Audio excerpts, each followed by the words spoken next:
जय हिंद दोस्तों, आज भी कुछ बड़ी और ब्रेकिंग अपडेट के साथ वीडियो की शुरुआत करते हैं। आप इस वीडियो को किस जिले किस राज्य से देख रहे हैं ये बताना न भूले। चलिए दोस्तों, पहला अपडेट देखिए। पहला बड़ा अपडेट देखिए। योगी सरकार ने एक अहम फैसला लिया है जिसके तहत अब सरकारी योजनाओं की निगरानी और उनकी पारदर्शिता को मजबूत करने के लिए नए स्तर की व्यवस्था लागू की जा रही है। सरकार का कहना है कि भ्रष्टाचार को जड़ से खत्म करने के लिए ये सिस्टम बेहद जरूरी था। इस निर्णय के बाद हर विभाग को तय समय में काम पूरा करना होगा और देरी होने पर जवाब देना पड़ेगा। जनता से जुड़ी सेवाओं में तेजी आएगी और शिकायतें भी कम होंगी। अधिकारियों को सख्त निर्देश दिए गए हैं कि किसी भी स्तर पर लापरवाही बर्दाश्त नहीं की जाएगी। वही अगली खबर पर बात करें तो लखनऊ से बड़ी जानकारी आई है, जहां 19वीं नेशनल जम्बूरी का समापन भव्य समारोह के साथ किया गया। इस कार्यक्रम में मुख्यमंत्री योगी आदित्यनाथ और राष्ट्रपति द्रौपदी मुर्मू दोनों ने हिस्सा लिया। हजारों स्काउट्स और गाइड्स ने पूरे आयोजन में अनुशासन, देशभक्ति और टीम वर्क का शानदार प्रदर्शन किया। राष्ट्रपति ने युवाओं की शक्ति को राष्ट्र निर्माण की सबसे बड़ी ताकत बताया। मुख्यमंत्री ने कहा कि ऐसे आयोजन युवाओं में नेतृत्व क्षमता बढ़ाने के लिए बेहद महत्वपूर्ण है। पूरे समारोह में उत्साह और ऊर्जा देखने लायक रही। चलिए बढ़ते हैं अगली जानकारी की तरफ। किसानों के लिए एक राहत भरी खबर सामने आई है। योगी सरकार ने सिर्फ 59 दिनों में धान की 8.28 लाख मीट्रिक टन खरीद पूरी कर ली है। सरकार ने स्पष्ट किया है कि किसानों का भुगतान 48 घंटे के भीतर उनके खाते में भेज दिया जाएगा। धान खरीद केंद्रों पर लगातार निगरानी रखी जा रही है ताकि किसी किसान को लाइन में घंटों न लगना पड़े। खरीदी प्रक्रिया को पूरी तरह डिजिटल किया गया है, जिससे गड़बड़ी की संभावना लगभग खत्म हो गई है। किसानों ने सरकार के इस त्वरित भुगतान सिस्टम की सराहना की है। चलिए अब बढ़ते हैं अगली खबर की ओर। लखनऊ में आयोजित ब्रह्मा कुमारी कार्यक्रम में मुख्यमंत्री योगी आदित्यनाथ ने हिस्सा लिया, जहां राष्ट्रपति द्रौपदी मुर्मू भी मुख्य अतिथि रहीं। समारोह में आध्यात्मिकता,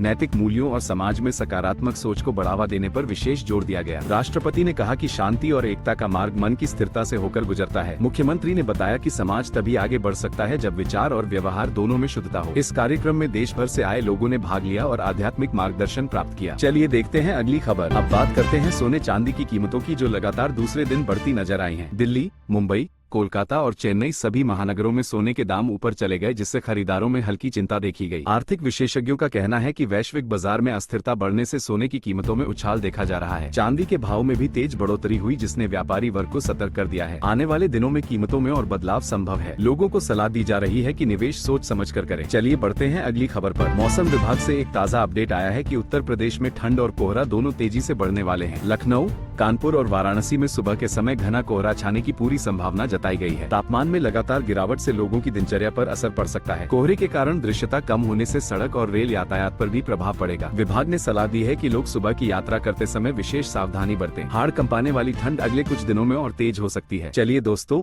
अगली अपडेट के साथ फिर लौटते हैं। चलिए अगला अपडेट देखिए। नव भारत साक्षरता कार्यक्रम के तहत इस बार शिक्षा मित्रों को एक बड़ी जिम्मेदारी दी गई है। उन्हें पूरे क्षेत्र में घर घर जाकर निरक्षर लोगों का सर्वे करना होगा ताकि सभी को शिक्षा से जोड़ा जा सके। सरकार का कहना है कि आने वाले वर्षों में गांव-गांव में साक्षरता बढ़ाना प्रमुख लक्ष्य है। इस अभियान के जरिए हजारों लोगों को पढ़ना लिखना सिखाने की तैयारी है। सर्वे की निगरानी जिला स्तर पर की जाएगी ताकि किसी भी व्यक्ति का नाम छूट न जाए। चलिए नजर डालते हैं अगली खबर पर। उत्तर प्रदेश के लिए एक अहम जानकारी आई है, जहाँ मुख्यमंत्री योगी आदित्यनाथ ने साफ कहा है कि आधार कार्ड को जन्म प्रमाण पत्र का प्रमाण नहीं माना जाएगा। मुख्यमंत्री ने बताया कि कई प्रक्रियाओं में लोग आधार को जन्म संबंधित दस्तावेज के रूप में लगाते हैं, जबकि यह नियमों के खिलाफ है। अब सरकारी विभागों को निर्देश दिए गए हैं कि इसे मान्यता न दी जाए। जन्म प्रमाण पत्र के लिए सिर्फ अधिकृत निकायों द्वारा जारी दस्तावेज ही स्वीकार होंगे। जनता को भी सलाह दी गई है कि वे नियमों का पालन करें और गलत कागज का उपयोग न करें। चलिए बढ़ते हैं अगली जानकारी पर। बिहार के सहरसा जिले से एक महत्वपूर्ण खबर आई है, जहाँ प्राथमिक विद्यालयों में कार्यरत बीईडी शिक्षकों के लिए नई शर्तें लागू हुई है। अब उन्हें अनिवार्य रूप से विशेष प्रमाण पत्र प्राप्त करना होगा ताकि शिक्षण की गुणवत्ता और बेहतर की जा सके। शिक्षा विभाग ने यह फैसला छात्रों के सीखने के स्तर को मजबूत करने के लिए लिया है। इस प्रमाण पत्र के बिना शिक्षकों को पदस्थापना में दिक्कत आ सकती है। कई शिक्षकों ने इस नियम का स्वागत किया है, क्योंकि इससे शिक्षा प्रणाली और मजबूत होगी। चलिए दोस्तों,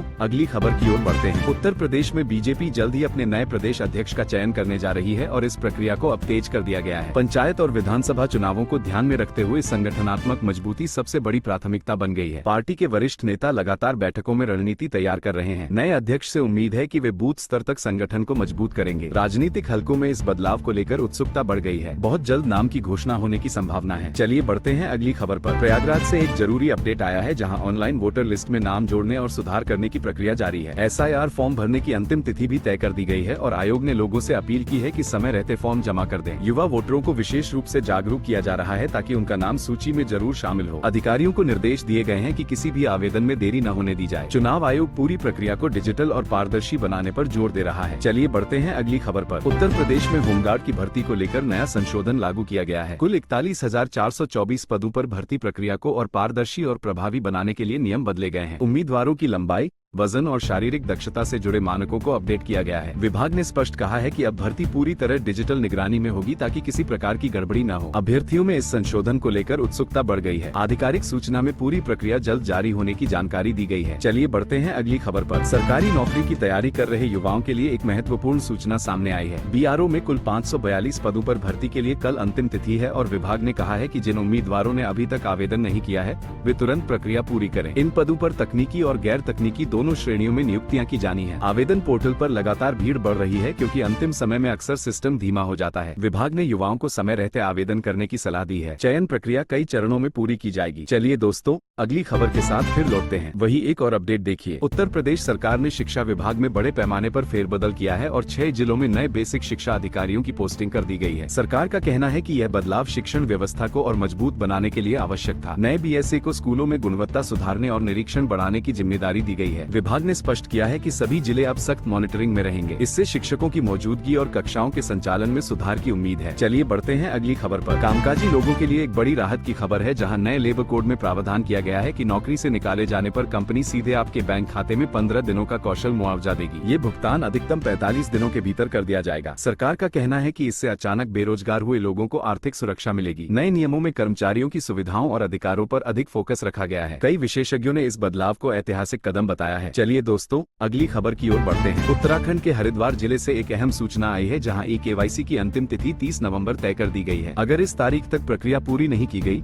तो अगले माह का राशन रोक दिया जाएगा। खाद्य विभाग लगातार लोगों को जागरूक कर रहा है कि वे समय रहते आधार सत्यापन करवा लें। दुकानदारों को भी निर्देश दिए गए हैं कि किसी भी लाभार्थी को बिना केवाईसी के राशन न दिया जाए। सरकार का कहना है कि यह कदम फर्जी लाभार्थियों को रोकने के लिए है। चलिए नजर डालते हैं अगली खबर पर। मध्य प्रदेश के राजगढ़ जिले में नो हेलमेट नो ट्रैवल अभियान काफी प्रभावी साबित हो रहा है। अब सिर्फ आम लोग ही नहीं, सरकारी कर्मचारी भी खुद को सुरक्षित रखने के लिए हेलमेट पहनकर यात्रा कर रहे हैं। पुलिस और प्रशासन ने स्पष्ट कर दिया है कि बिना हेलमेट किसी को भी सड़क पर नहीं छोड़ा जाएगा। इस अभियान से सड़क दुर्घटनाओं में कमी आने की उम्मीद है। स्कूल कॉलेज के छात्र भी अब जागरूकता में बढ़ चढ़कर हिस्सा ले रहे हैं। ये पहल पूरे जिले में चर्चा का विषय बनी हुई है। चलिए बढ़ते हैं अगली खबर पर। प्रयागराज में उत्तर प्रदेश बोर्ड की 2026 की परीक्षाओं के लिए एआई आधारित मॉनिटरिंग प्रणाली इस बार बजट संकट में फंस गई है। बोर्ड ने बताया कि इस तकनीक से नकल रोकने में काफी मदद मिलती है, लेकिन पर्याप्त धन न मिलने से प्रक्रिया प्रभावित हो सकती है। कई जिलों ने इस संबंध में अतिरिक्त बजट की मांग भी भेजी है। अधिकारी कहते हैं कि परीक्षा सुरक्षा सर्वोच्च प्राथमिकता है और समाधान जल्द निकाला जाएगा। छात्रों और अभिभावकों के बीच इस खबर को लेकर चर्चा तेज है। चलिए दोस्तों अगली खबर पर नजर डालते हैं। नए श्रम संहिता कानूनों के तहत कर्मचारियों को 5 बड़े लाभ मिलने वाले हैं, जिनमें न्यूनतम वेतन में सुधार,